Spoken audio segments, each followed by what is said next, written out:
When we look back at the waves of Vietnamese and then later Cambodians and Laotians fleeing to the United States during this refugee crisis, what we notice are two waves of refugee migration.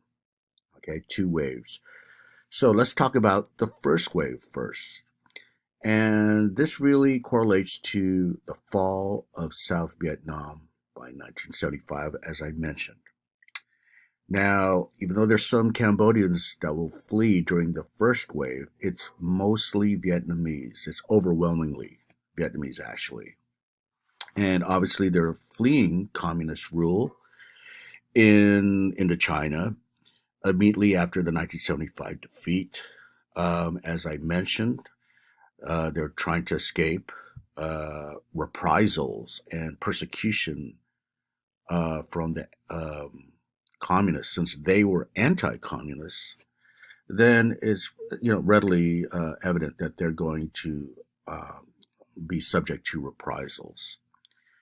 So again, if you're immediately connected to the government, to the army, to the American military, the American um, bureaucracy that was there. Let's say the embassy, right? The American embassy. If you happen to have connections somehow, well, most likely you're going to be caught and subject to persecution. So what you see here, when you examine the first wave, it's mostly comprised of the middle class, if not the elite class of South Vietnam.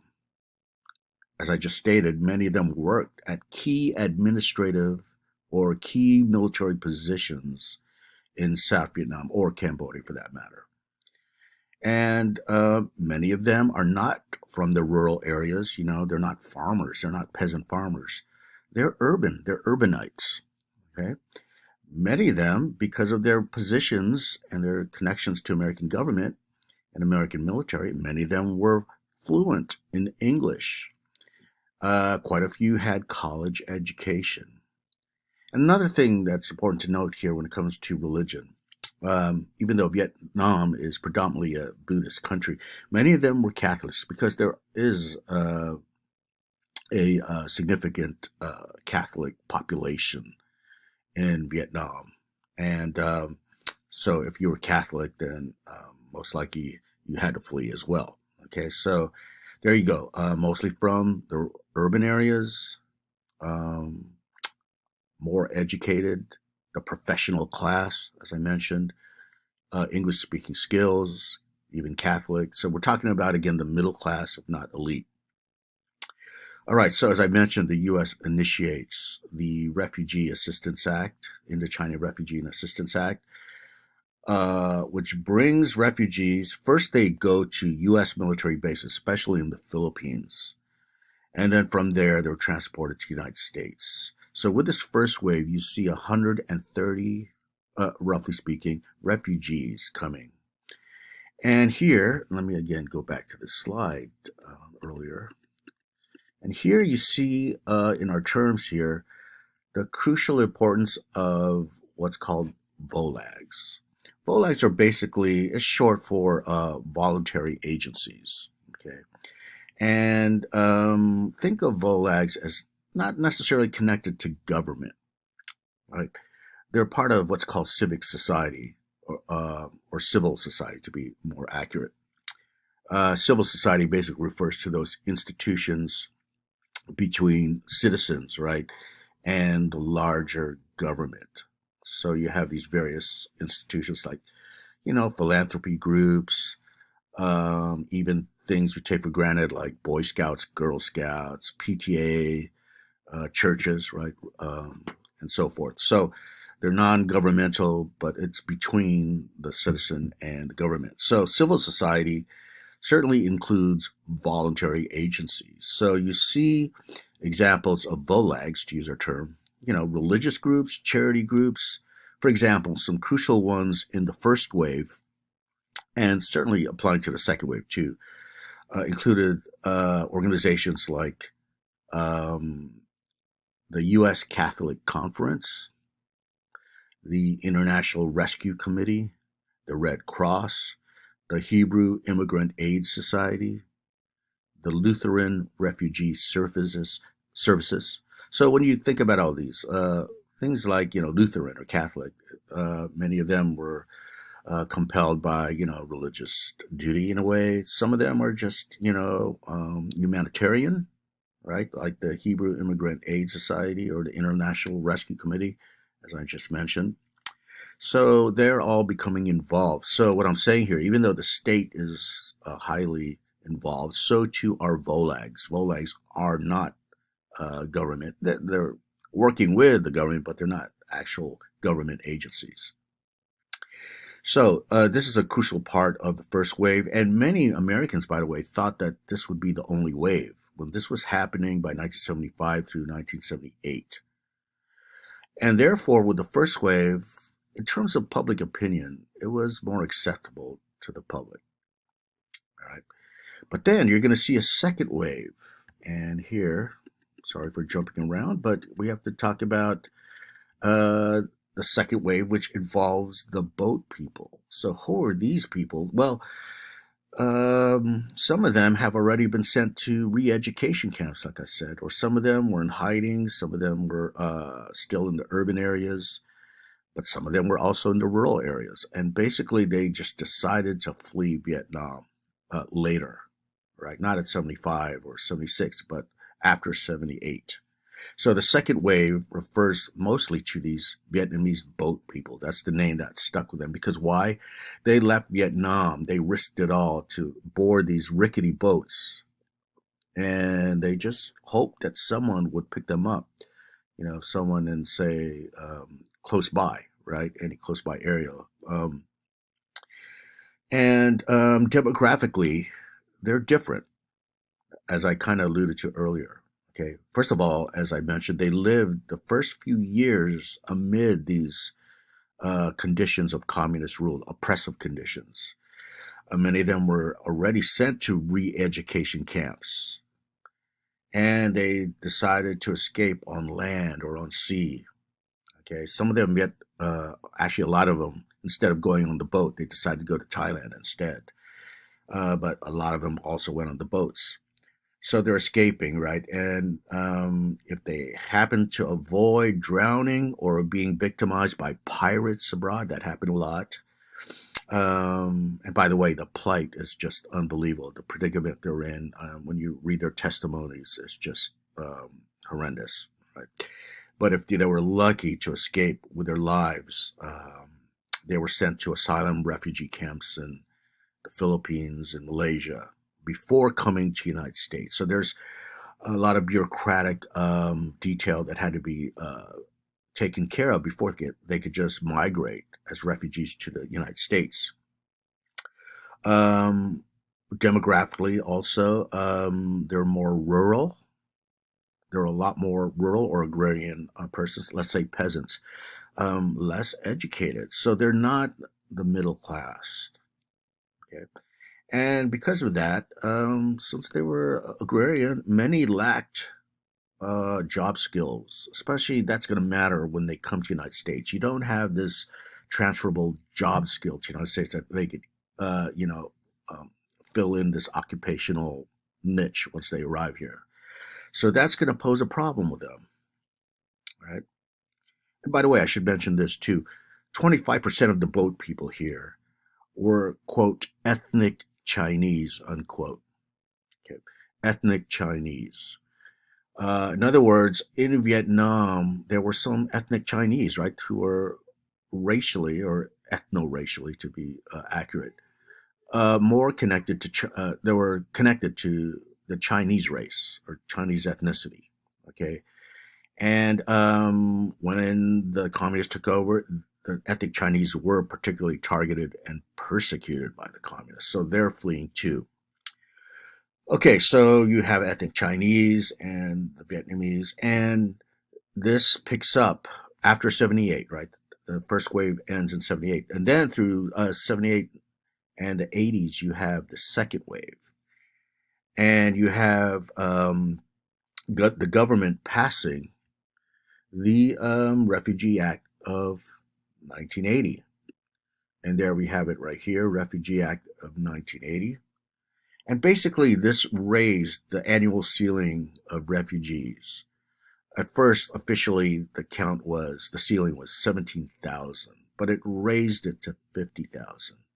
Now, you got to remember this. In the history of immigration to the United States, as I mentioned, now we're allowing political refugees as a category in our laws, immigration laws. But we didn't think it was going to be this massive of a wave. Okay. Now, but yeah, 50,000, right? So, as you can imagine, as I just explained, these, especially the boat people, this second wave, these refugees lacked the skills, the resources of the first wave.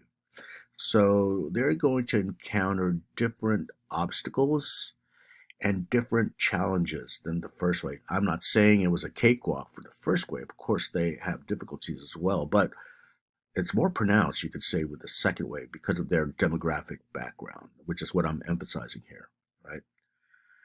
And moreover, the Refugee Act of 1980, even though they raised the ceiling, they would eventually lessen government aid for the second wave. Okay. For the first wave, they got 36 months of refugee assistance. Okay, that's with the Refugee Assistance Act in 1975. By the Refugee Act of 1980, it cut it down to 12 months. Once they arrived in the United States as refugees, 12 months government aid, and that's it.